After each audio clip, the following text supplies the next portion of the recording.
Baik, kita lanjutkan lagi ke bagian ke berapa ya? Ke-8 mungkin ya ini ya. Hal-hal yang membatalkan wudhu.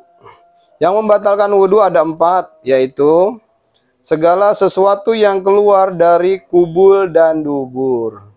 Artinya yang keluar dari kemaluan kita, ada dari dubur kita ya. Termasuk BAK, BAB dan lain-lain ya, itulah pokoknya ya. Itu artinya kalau kita keluar itu batal wudhunya. Kentut juga batal ya, nggak harus keluar kotoran tai aja ya. Kentut juga batal. Artinya segala sesuatu yang keluar di antara dua lubang itu batal wudhunya. Selanjutnya adalah hilang akal sebab gila, pingsan, mabuk, atau tidur nyenyak. Ya, ini dia. Kita bisa batal wudhunya kalau kita tidur, ya. Tapi di sini masuknya ke dalam tidurnya yang nyenyak. Untuk beberapa pendapat ulama, kalau kita lagi duduk bersila nih, misalkan nih, terus kita misalkan ketiduran misalkan gitu ya. Nah, itu tidak membatalkan wudhu, ya. Ada yang berpendapat demikian. Tapi kalau kita udah tidurnya udah tidur sampai ngeces ya, udah nyenyak banget itu ya. Sampai mangap-mangap berarti udah nyenyak banget itu, udah batal wudhunya ya. Tapi kalau sekedar duduk, lagi bersila, lagi berzikir, kita ketiduran setlap misalkan. Nah, itu kita nggak batal. Selanjutnya bersentuhan antara kulit laki-laki dan perempuan yang sama-sama dewasa. Keduanya bukan muhrim. Dengan tidak ada penghalang antara kedua kulit tersebut. Muhrim artinya keluarga yang tidak boleh dinikahi. Nah, ini bersentuhan kulit ini artinya nggak ada penghalang ya. Jadi kulit perempuan sama kulit laki yang bukan mahram ya, itu bersentuhan itu batal. Tapi untuk teman-teman yang mungkin pergi haji, untuk di Mekah sendiri itu memang menerapkan hukum kalau bersentuhan itu antara laki dan perempuan itu tidak membatalkan wudhu, dengan pertimbangan-pertimbangan yang tentunya para ulama sudah memperhitungkan dan memperkirakan ya. Karena tempat wudhu kan jauh itu di situ ya. Kalau misalkan batal wudhu lagi di dekat Ka'bah, ada kebetulan perempuan lewat yang lagi tawaf juga misalkan nempel, waduh balik lagi misalkan ke tempat wudhu lagi gitu ya. Jadi di sana khusus untuk yang sedang haji atau umroh itu memang ada ketetapan khusus tentang bersentuhan ini. Jadi teman-teman untuk di rumah ya, untuk yang dekat berarti kita nggak ada masalah kalau wudhu lagi ya, bersentuhan itu batal ya. Selanjutnya memegang atau menyentuh kemaluan, kubul atau dubur dengan telapak tangan atau dengan bagian dalam jari-jari yang tidak memakai tutup walaupun kemaluannya sendiri. Megang kemaluan pakai telapak tangan ini, nah ya. Megang dubur kita pakai telapak tangan ini, misalkan megang burung kita pakai ini misalkan ya, pakai bagian dalam ini ya, itu batal. Kalau pakaian bagian luar ini enggak ya. Kalau kena bagian kan kalau lagi udah wudhu, lagi anduk-andukan, ternyata kesentuh misalkan nih, kita lagi andukan nggak sengaja kesentuh pakai yang bagian luar ini, nah nggak batal. Tapi kalau pakaian bagian dalam ini ya batal, harus wudhu lagi. Jadi seperti itu ya teman-teman ya. Cara berwudu. Nah, cara berwudu, orang yang hendak mengerjakan sholat wajib berwudu terlebih dahulu karena wudu menjadi syarat sahnya sholat. Tidak sah sholat kalau tidak wudu. Kalau wudunya sudah batal, nggak sah sholatnya.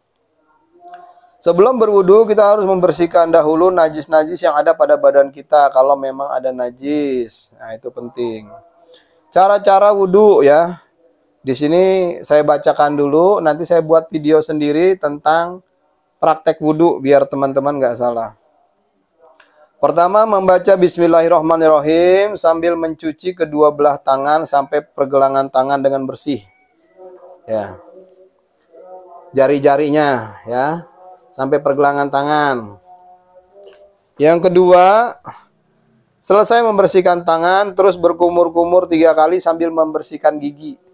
kumur-kumur 3 kali, ya. Tangan, habis tangan kumur-kumur, ya. Kumur-kumur sambil membersihkan gigi kalau bisa ya, nah, seperti itu. Terus selanjutnya ada ketiga adalah mencuci lubang hidung 3 kali. Lubang hidung. Jadi ambil air, gitu ya. Jadi bukan ambil air siram ke hidung, bukan seperti itu. Jadi ambil air, masukin ke dalam hidung, keluarin lagi, dibersihkan. Ya, seperti itu. Setelah lubang hidung, kita kan ke muka nih. Yang tadi yang udah saya jelaskan ya, muka itu adalah semua dari pinggiran rambut ini sampai ke pinggir kuping, sampai ke dagu sini ya, semuanya. Seperti itu. Itu pada saat mau ke situ kita baca niat wudu. Nawaitul wudu'a li rafil hadasil asgori fardholillahi ta'ala. Aku berniat berwudu untuk menghilangkan hadas kecil fardu karena Allah Ta'ala. Nggak bisa bahasa Arab, bahasa Indonesia aja. Di dalam hati juga boleh ya. Selanjutnya adalah selesai membasuh muka, lalu mencuci kedua belah tangan hingga siku. Nah, hingga siku. Tangan hingga siku 3 kali. 3 kali kanan, 3 kali kiri ya.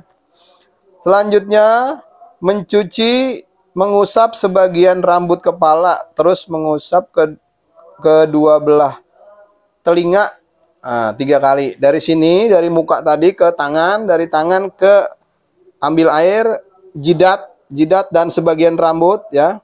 Setelah itu kupingnya dibersihkan bagian belakang dan bagian dalamnya gitu ya. Masing-masing 3 kali. Setelah itu baru ke kaki.